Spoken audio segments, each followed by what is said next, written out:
Hello दोस्तों, नमस्ते, नमस्कार। कैसे हैं आप सभी लोग? आशा करते हैं आप सभी लोग अच्छे और स्वस्थ होंगे। चलिए फिर से स्वागत है आपका अपना यूट्यूब चैनल चंद्रकांत ज्ञान में। आज देखेंगे हम भारतीय राष्ट्रीय आंदोलन के महत्वपूर्ण प्रश्न, जो कि सभी परीक्षाओं के लिए महत्वपूर्ण है। आज का पहला प्रश्न है, सविनय अवज्ञा आंदोलन में धरासना के सत्याग्रह के प्रमुख भागीदार कौन थे? इसके प्रमुख भागीदार सरोजनी नायडू थी। धरासना क्या है? धरासना है जब गांधी जी ने 1930 में सविनय अवज्ञा आंदोलन शुरू किया, जिसमें महात्मा गांधी जी को गिरफ्तार कर लिया गया।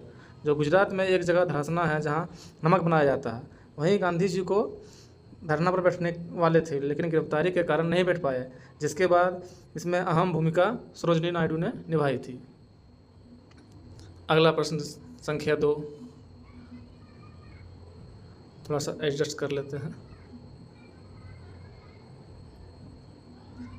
प्रश्न संख्या 2 है, 1925 में राष्ट्रीय कांग्रेस का अध्यक्ष चुने जाने वाले प्रथम महिला भारतीय कौन थी?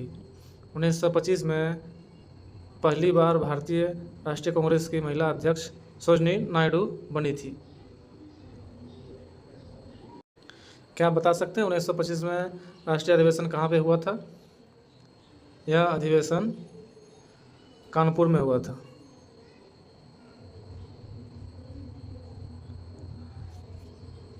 दोस्तों, अगर आपको इस चैनल के माध्यम से कुछ जानकारी मिले तो प्लीज़ चैनल को सब्सक्राइब और लाइक कर दें।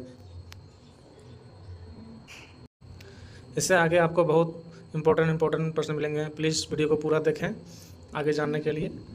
अगला प्रश्न संख्या 3। प्रश्न संख्या 3 है, 1857 का प्रथम स्वतंत्रता संग्राम की स्वतंत्रता सेनानियों में से एक रानी लक्ष्मीबाई का जन्म कहाँ हुआ था? रानी लक्ष्मीबाई का जन्म बनारसी में हुआ था। अगला प्रश्न संख्या 4, रानी लक्ष्मीबाई की मृत्यु कहाँ हुई थी? रानी लक्ष्मीबाई की मृत्यु ग्वालियर में हुई थी। ग्वालियर में 18 जून 1858 को इनकी मृत्यु हुई थी, ग्वालियर में। अगला प्रश्न संख्या 5। अगला प्रश्न संख्या 5 है, अखिल भारतीय महिला सम्मेलन की स्थापना 1927 में किस उद्देश्य से की गई थी? इसका मुख्य उद्देश्य था महिला शिक्षा को बढ़ावा देना। अगला प्रश्न संख्या 6, चोरा चोरी में भीड़ का हिंसा के कारण महात्मा गांधी जी द्वारा असहयोग आंदोलन को स्थगित करने को किसने राष्ट्रीय आपदा कहा था?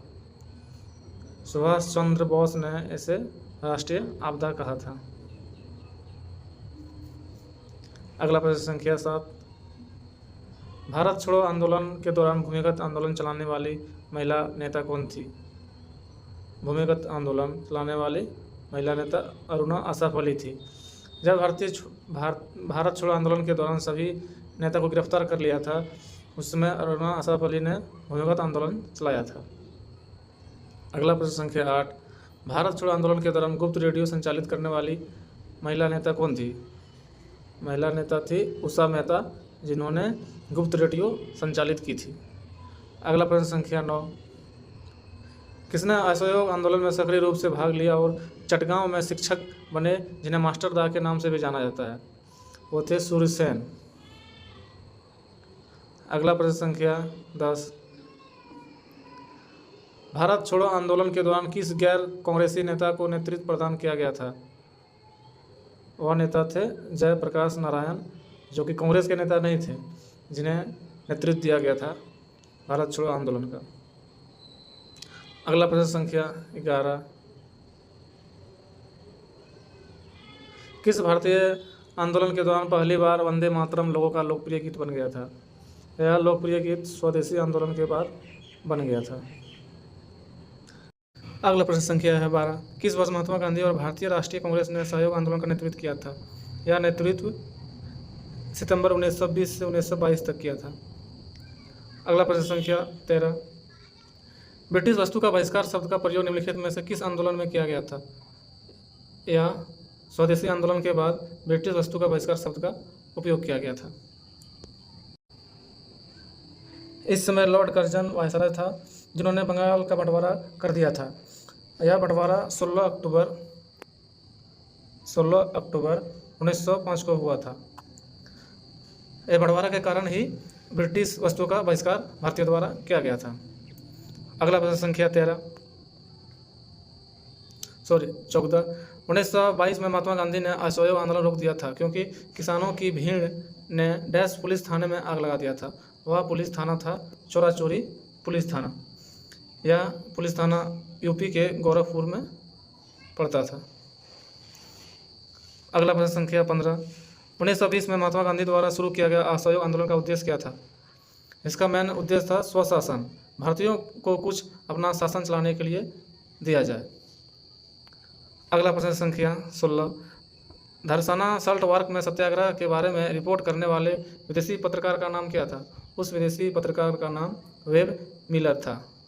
वेब मिलर, जिन्होंने धरना साल्ट वर्क में सभी चीज़ रिपोर्ट करके रखा था। अगला प्रश्न संख्या 17। महात्मा गांधी के साथ नमक सत्याग्रह आंदोलन का नेतृत्व किसने किया था? महात्मा गांधी के साथ नमक सत्याग्रह आंदोलन का नेतृत्व सरोजिनी नायडू ने प्रमुख भूमिका निभाई थी। अगला प्रश्न संख्या 18। निम्नलिखित में से किस राष्ट्रीय आंदोलन में पहली बार महिलाओं को बड़ी पैमाने पर भागीदारी देखी गई थी? यह था सविनय अवज्ञा आंदोलन। महात्मा गांधी ने सरोजिनी नायडू से सिफारिश की थी कि इस आंदोलन में आप महिलाओं की भागीदारी को बढ़ाइए। अगला प्रश्न संख्या 18। 1857 के विद्रोह के दौरान दिल्ली पर कब कब्जा किया गया था? यह कब्जा 21 सितंबर 1857 को किया गया था। अगला प्रश्न संख्या 19। निम्नलिखित में से कौन सी महिला स्वतंत्रता सेनानी भारत छोड़ो आंदोलन से जुड़ी नहीं थी? यह महिला थी शांति घोष और सुनीता चौधरी। अगला प्रश्न संख्या 20। 1857 का भारतीय विद्रोह प्रभावी रूप से किस शहर में समाप्त हुआ? यह शहर था ग्वालियर। युद्ध के बाद अंग्रेजों के अनुसार विद्रोह समाप्त हुआ था। अगला प्रश्न संख्या 21। निम्नलिखित में से किस घटना के परिणाम स्वरूप भारत छोड़ो आंदोलन शुरू किया था? यह आंदोलन क्रिप्स मिशन के बाद शुरू किया गया था। क्रिप्स मिशन था अंग्रेजों द्वारा कि वर्ल्ड वार 2 के बाद भारत को आज़ाद कर दिया जाएगा, लेकिन भारतीयों ने नहीं माना, जिसके कारण भारत छोड़ो आंदोलन शुरू कर दिया गया। अगला, यह इस सेशन का आखिरी प्रश्न था दोस्तों। प्लीज़ ऐसे ही जानकारी पाने के लिए हमारे चैनल को सब्सक्राइब करें और लाइक करें। बहुत बहुत धन्यवाद दोस्तों, धन्यवाद।